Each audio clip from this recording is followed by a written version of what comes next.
And the format for tonight is simple. Our audience will put their questions directly to the leaders. Each will then have 1 minute to answer before we open things up for a free-flowing debate. And our first question tonight comes from Jonny Tudor.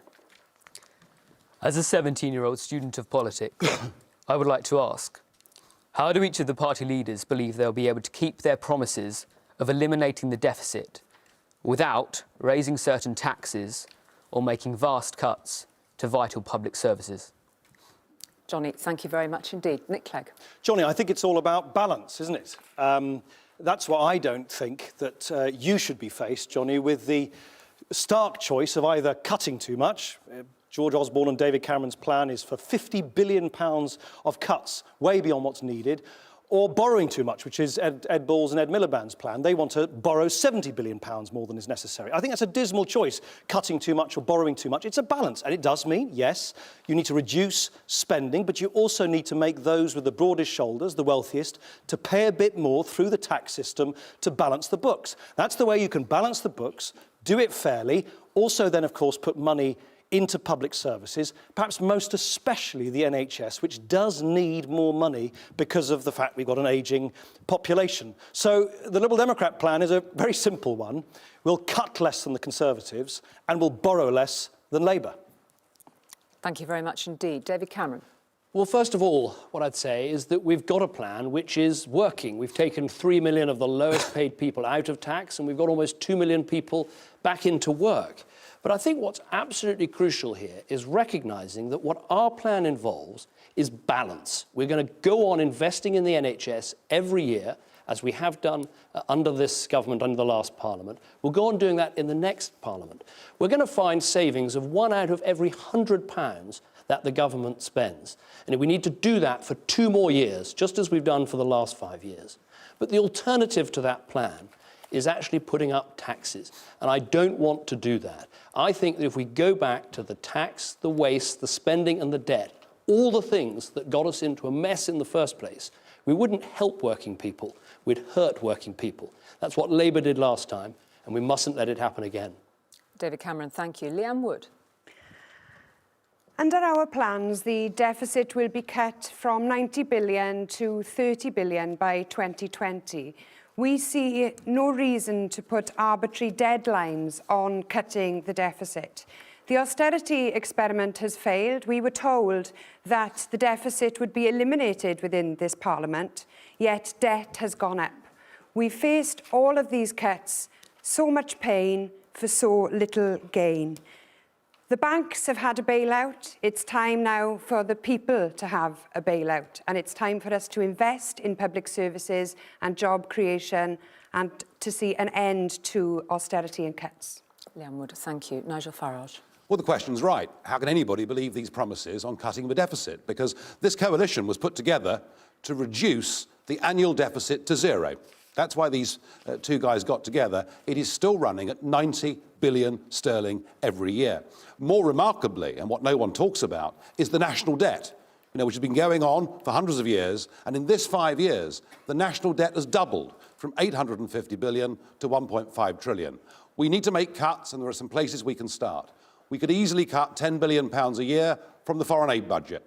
We could save another £10 billion a year by not paying over money to Brussels every single day. We could end vanity projects like HS2 that will only benefit a tiny number of people, thus saving, by the end of this Parliament, £4 billion a year. And we need to revisit the Barnett formula, because, frankly, English and Welsh taxpayers are getting a rotten deal, and we could save £5 billion a year in doing that. There's a plan and a promise that could be kept. Nigel Farage, thank you very much indeed. Ed Miliband. Jonny, we'll cut the deficit every year, and as I said in the opening, we will balance the books. But we'll do it in a fairer and better way than has been tried over the last 5 years. David Cameron promised to eliminate the deficit, and he failed. So what we'll do is, first of all, we'll have fair taxes. So we'll reverse the tax cut that he gave to millionaires, £43,000 for every millionaire in Britain. Secondly, we will have common sense spending reductions. So outside key areas like education and health, spending will fall. But thirdly, we'll do something else. Because your living standards have fallen over the past 5 years. And that hasn't just been bad for working people. It's also meant that government hasn't had the tax revenues coming in. That's why this government failed on the deficit. So what we'll do is, by boosting living standards, that's the third part of our plan, to live within our means, get the deficit down and balance the books. It's a fair way, it's a better way for our country. Ed Miliband, thank you. Natalie Bennett. Well, Jonny, I think what we're offering is not cuts. We're offering the reversal of austerity, investing in your future and the future of everybody in this room.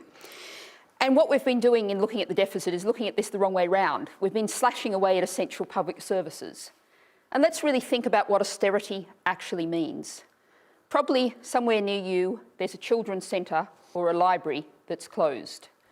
Think of a worker in, say, that children's centre. She used to be providing an essential public service to your community. She used to be paying tax and national insurance. She had a modest amount of income to spend in the community. Now that essential service is gone, she's on job seekers allowance and everybody is much poorer. So what we're saying is we do need to raise taxes on those who aren't currently paying their share. Multinational companies in particular and rich individuals, if they pay their share in the world's 6th richest country, we can afford to have a decent society and afford to have decent public services. Natalie Bennett, thank you. Nicola Sturgeon. Well, Jonny, cutting the deficit is important, of course it is, but economic policy shouldn't be an end in itself. It should be a means to people living better lives. And the fact is, austerity is pushing people into poverty, it's undermining our public services, and it's holding back economic growth. And when economic policy is doing all of that, that policy needs to change. So I don't agree with the cuts proposed by the Tories, Labour and the Liberal Democrats. I take a different view. We should have modest spending increases over the next Parliament. It will take slightly longer to eliminate the deficit completely, but the deficit would continue to fall in each year of the next Parliament. But crucially, that alternative plan would mean that we had resources to invest in infrastructure and skills and innovation, the things we need to get our economy growing, resources to invest in our public services and in lifting people out of poverty. That kind of alternative plan must be better than a blind commitment to austerity that doesn't take any account of the damage being done to our society. Nicola Sturgeon, thank you very much. So you've made your opening statements on the first question tonight. It's time to open the floor for you to contest one another's arguments. And Nick Clegg, perhaps you could start the debate for us tonight. Well, actually, I have a question for David Cameron, because he's just said to all of us that he wants to stay the course. But, of course, that's not what the Conservative Party want to do at all. Remarkably, the Conservative Party have said they're not going to ask the richest in society to make a single extra penny of contribution to balancing the books through the tax system. They want to impose ideologically driven cuts on schools. And when I hear the Conservatives talk about the choice between competence and chaos, just imagine, David Cameron, the chaos in people's lives, the people who in the NHS don't know whether you're going to find the money, the people who don't know whether their nursery or their college or their schools are going to close. That's why Jonny's right. You need to take a balanced approach. You do need to reduce spending, but you also need to ask the richest to make a contribution. It's the only fair way of finishing the job. Well, Nick is wrong about our plans, because, of course, we are going to raise $5 billion from tax evasion and aggressive tax avoidance as we've done in this Parliament. And that's part of the balanced plan that also involves putting more money into our NHS and cutting taxes for working people. Very wealthy but here, the very wealthy include some of the tax avoiders and evaders. But here's the point. We've got to understand why the deficit matters and why we got here. And the problem and the real choice is with Ed Miliband, who still thinks the last Labour government didn't tax too much, borrow too much and spend too much. And if you don't understand the mistakes of the past, you can't provide the leadership for the future. Ed Miliband. I think not for the first time tonight, David Cameron's going to want to talk about the past, but he doesn't want to talk about the future. But David, you just said that you were tackling tax avoidance. Let's look at the reality on this. You haven't acted on the tax havens. You haven't acted on the hedge funds. We've shown how you can raise over £1 billion as part of our £2.5 billion Time to Care fund for the NHS. It'll hire 20,000 more nurses, 8,000 more doctors, 5,000 more care workers and 3,000 more midwives. Now, you have to ask yourself at home, why won't David Cameron act on those hedge funds? They fund his party. He won't act. You need leadership that will stand up and act to tackle tax avoidance. Once again, he's wrong. Just this week, we've introduced a diverted profits tax to go after these companies that make money in Britain and don't pay tax in Britain. But here's what Ed Miliband isn't telling you. Because he doesn't support any of the spending reductions and efficiencies we've had to make, he wants to make a very big cut He wants to put up taxes and cut your pay, going into your monthly payslip at the end of the month and taking your money out because he thinks he can spend that money better than you. That would be a great mistake for our country. Johnny doesn't have to just one moment, Nick Clegg. Mr. Borrow. Nick Clegg, thank you. Nicola Sturgeon. It's really ironic, isn't it, hearing Nick Clegg and David Cameron argue when they've been hand in glove imposing austerity on the people of this country for the last 5 years. David said in his opening remarks that everybody apart from him had been proved wrong over the past 5 years. That's actually not the case. David Cameron has missed his own borrowing targets by £150 billion. His policies are pushing children into poverty. There's 1 million additional children estimated to be going to be living in poverty in this country by 2020. That is not right. So what I want to do, I back Ed on raising the top rate of tax. I also want to see us invest in the future of our children, not in nuclear weapons. But I take a very clear view. This country cannot afford more cuts in the next Parliament. We need to see spending rise so that we can invest in the things that matter. I'm sorry, I mean, I'm hearing half the panel saying that we have no economic problems with debt at all, and the other half of the panel saying that they've been prudent in government. Look, there's no question that spending got completely out of control under Labour, and there are many that thought this coalition would bring it back under control. We have doubled the national debt in the course of the last 5 years. Our debt repayment is bigger than our annual defence budget, and that's with interest rates close to zero. We have a massive problem here, and it seems to me that nobody's prepared to admit that what we've done is we've maxed out the credit cards. Yes, there's growth in the economy, but actually at some point we've got a dreadful debt repayment problem. We've got to get real, and we can cut budgets like foreign aid with, I think, popular public support. Let's turn that to Nick Clegg. Well, I don't actually think making the poorest on the other side of the planet poorer still is necessarily the best solution to our problems. But look, it comes back to the simple issue of how do you balance the books but do it fairly. I don't believe, unlike David Cameron and George Osborne, that you do it by just letting the very richest off scot-free. Their plans don't involve a single extra contribution through the tax system. I don't equally think it is fair to do what the Labour Party want to do, which is actually to increase borrowing. That doesn't help the future generation. Let's put that point directly But to Ed the way Miliband. that you've done it so far, you've been balancing the books on the backs of the poor. 79,000... No, we've actually done it in a balanced way. The books aren't balanced. We've got a 90 billion deficit. I mean, what's going on here? Can we get real, please? It's halved. The deficit's halved. 79,000 people Thank you very much, reliant Leanne. on Thank you, food Ed banks. Miliband. 30% of young people in Leanne Wood, thank you, Ed that are Miliband. unemployed. I just want to say to people at home, you're going to hear a lot of scaremongering tonight from Nick Clegg and from David Cameron. That's because they're scared you're going to kick them out. Now, look, I think there's a big decision for our country. David Cameron wants to double the cuts in spending next year. At home, you've got to make a decision. Is that really a balanced plan?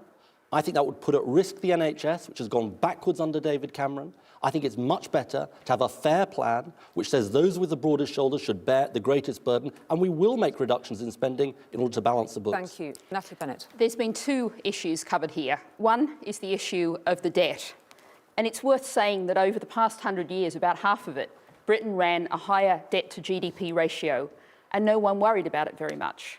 Because the question you have to ask is, why are you borrowing? If you're borrowing, say, to build the new council and homes for social rent that we so desperately need, you know you're going to get a return far into the future if, as we want to, you end right to buy, that asset is there for the future, for future generations. And the second point about the nature of the cuts, this has been borne overwhelmingly by the most vulnerable in this society. The bedroom tax. 2/3 of the households affected by that have at least one disabled person in them. Independent Living Fund, 18,000 of the most disabled people, the most vulnerable people in our society, their support slashed away. We have to be a humane, fair, decent society. We have to support the most vulnerable. Natalie Bennett, thank you. David Cameron. The truth about this is we've cut the deficit in half. We need to clear the rest of it, and we'll do that in the coming years, but only if we stick to the plan, and the plan that is working. But it is worth remembering as we debate cuts, you know, why did these cuts have to happen? What is the truth about cuts? Well, I've got the truth about cuts here. This is a copy of the letter that Labour left in the Treasury when we arrived in government 5 years ago, and it says, I'm sorry, we've run out of money. That is the truth of what happened. So when people talk about cuts, we had to make these decisions because the British economy was on the brink. People were worrying about whether we'd be able to pay our debts. And the the brunt of these cuts and the changes we've made, the top 20% have paid more than the remaining 80% put together. Let me turn but that's what happened when Labour were in power, and my fear is if they got in power, they'd do it all over again. But you've increased Nigel Farage, let Ed Miliband more in in here, 5 please, years than they respond to managed the in Prime Minister. 13 years. Isn't that the truth? No, we have cut the deficit. that The the amount truth? we borrow every Thank year you. has come down. Nigel Farage, thank you. There you go again. You can't talk about the present and you can't talk about the future, so you want to talk about the past. I think people at home will want to know, what are we going to do for them in the next 5 years? Not talking about the past. You backed our spending plans until 2008, it so happens. But let's talk about the future. Let's talk about the choices for working families in the future. Are we going to have fairer taxes so that those with the broader shoulders bear the greatest burden? Are we going to have common sense reductions in spending, or are we going to slash and burn as David Cameron wants to do? Let me talk about the future. We are going to train 3 million more apprentices. We're going to build 200,000 houses for people to buy. We're going to keep on with this reduction in unemployment that sees 2 million more people in work. But we won't do it if we go back to the debt, the welfare, the spending and the taxes. David Cameron, thank you. Nigel Farage. How does that cut the deficit? You've said what you're going to do, and that's fine. The question that we started off with, how can they believe your promises? You have failed in this government to eliminate the deficit. That was your promise. It is running at 90 billion sterling. Tell Jonny, who asked the question, what are you going to cut? What I would say to Jonny is we are going to find £1 out of every 100 that the government spends and save that in each of the next 2 years. We've done it for 5 years, and if we do it for 2 more, combined with the extra taxes in terms of tax avoidance and tax evasion, we will eliminate the deficit. But we'll do it without reaching into working people's pockets and taking their money, which is what Ed Miliband is recommending. Let me put the point on the size of the deficit to Leanne Wood. The deficit can be cut, but setting arbitrary deadlines is irresponsible. Labour have voted for more austerity. They voted for the austerity charter, which means another £30 billion worth of cuts. And in the valleys where I live, we've yet to recover from the recession before last, let alone this one. And your party, Ed, represents many areas of Wales at all different levels. Do you accept that you've failed people in Wales, because we represent some of the poorest communities in the whole of the EU, and your party is presiding over those communities? No, I don't, Leanne. And let me tell you about the differences between me and David Cameron, because you've raised this point, and it is an important point. He refuses to have a mansion tax on the most expensive homes above £2 million to fund the NHS. Instead, he chooses to keep the bedroom tax. I'll have a mansion tax. I'll also have a banker's bonus tax, but our young people back to work. I will make fair choices, much fairer choices than him, and he wants to go much further on the deficit. He wants to go much further on spending cuts, and that will mean not just that we balance the books, but go further, and that will mean a crushing impact on public services. And that's a choice for working people. Thank you, Wales, and our funding has been disadvantaged in Wales since 1978, when the Barnett formula was first invented. When your party was in power and had an opportunity to sort that out, you didn't do it. We deserve an additional £1.2 billion in Wales to take us up to parity with Scotland. If you get into government, will you give £1.2 billion to Wales? Let's just bring in Nigel Farage on that point, and then I'll come to Nicola Sturgeon. Nigel Farage. Well, you're quite right. I mean, the Welsh negotiated a very bad deal back in 1978, and the canny Scots negotiated a very good deal. But this all has to be rebalanced, because, frankly, English taxpayers are a bit cheesed off with so much of their money going over Hadrian's Wall, giving people no prescription charges and no university tuition, whilst in England they're charged. So there needs to be a rebalancing, and in the future, Scotland should receive less money per capita than it currently does. That would be fair. Thank you. Can I go to Nicola Sturgeon now? The canny Scots have paid more tax per head of population to the Treasury in every single year for the last 34 years. That's the reality. But the question for Ed Miliband, Ed talks the language of anti-austerity, but it's only a few weeks since Ed Miliband trooped through the lobbies of the House of Commons with Nick Clegg, with David Cameron, to vote for £30 billion of cuts over the next 2 years. I take a different view to that. I don't believe you can simply cut your way out of deficit. I think David Cameron has proved that. He's missed all of his borrowing targets. We need to invest and grow our way out of the deficit. We've got experts saying that austerity has held back economic growth. So let's have spending increases, modest spending increases that allow us to invest in the things that matter. Thank you. Economic I growth want to come and back protecting directly the to Nicola vulnerable. Sturgeon. In fact, that Why was, did you vote for £30 billion of cuts, Ed? that wasn't what the vote was for. And Yes, it was.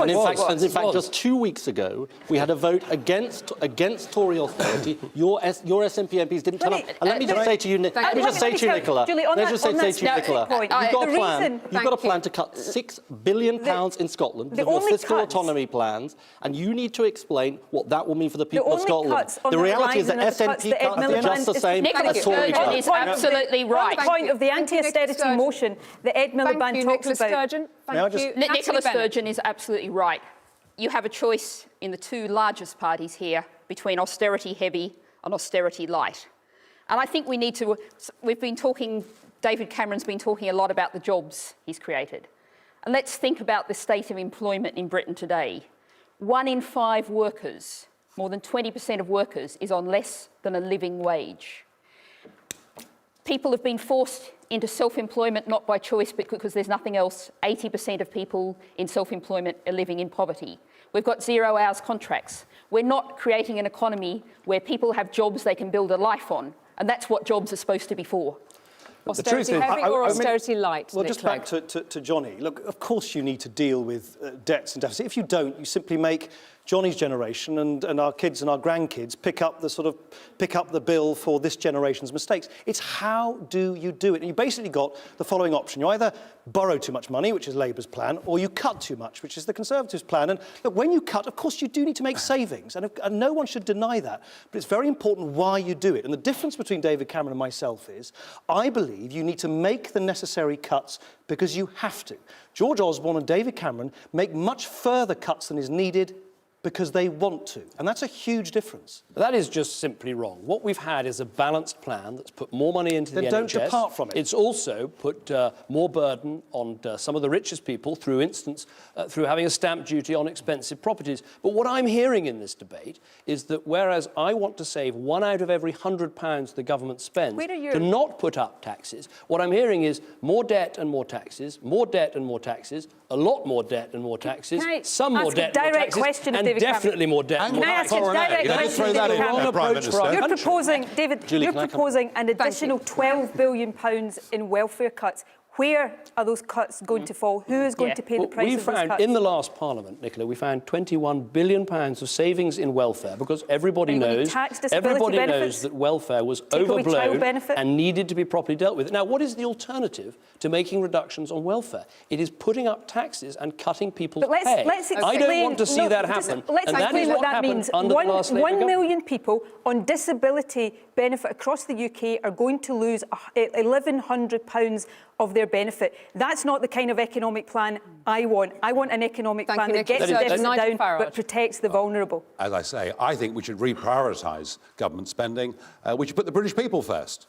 And we should worry a bit less about propping up foreign regimes through, a wasted £10 billion a year on foreign aid, which all of them agree to for some reason that's completely beyond me, and really, frankly, costing £10 billion a year net to be a member of the European Union for no trade advantage whatsoever. These are massive savings we could make, and we could actually, some of the concerns about social spending and everything else, that's not where the cuts need to come. Let's stop giving foreign money away. Thank you, Nigel Farage. Natalie Bennett. Just to make it absolutely clear, we want to lift aid to 1% of GDP, increase the aid, because we need a more secure, stable world. That means tackling hunger, tackling disease, supporting democracy and human rights. That's what our aid should be for. Ed Miliband. I do think we've seen the choice tonight, Julie, because I've said I'll cut the deficit every year and we will balance the books. I've said there will have to be spending reductions outside key areas like the NHS and education. David Cameron has an extreme plan. He's failed in this Parliament and wants to go much, much further. Now, I'm not going to stand on the stage tonight and say there don't need to be difficult decisions. Cuts will have to come, but we can do it in a balanced way. We can do it in a fair way. Thank you very much indeed, party leaders, on our first question this evening.